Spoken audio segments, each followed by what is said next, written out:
Don't cancel people. Don't burn bridges. Kasi baka one day, magising ka na lang, sa dami ng tinulak mo palayo, wala ka nang natirang kasama. Ang tip ko sa lahat ng relationships, mapa personal, professional, or even romantic. Alam nyo, kapag meron tayong bagong nami-meet, syempre ang una mong makikita ay yung best foot forward. The kindness, the charm, yung para bang alignment ninyong dalawa. And talagang masaya, hindi ba? But you stay long enough, you now start to notice the flaws. Yung mga paniniwala nyong hindi pareho. Yung ugali nila na minsan nakakairita talaga. Yung mga bagay na hindi mo napansin nung una, pero nandyan naman pala. And you know what that is? It's called being human. So don't run away just because you're finally seeing the whole picture.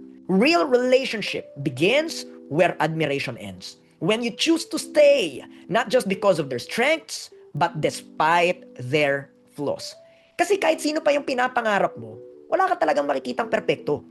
Yung nasa salamin nga, ang daming kailangan ayusin.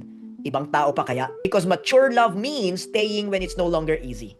But it will still be worth it. Yes, you can call out their behavior. Yes, you can share your comments to them.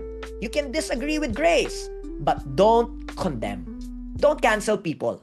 Don't burn bridges.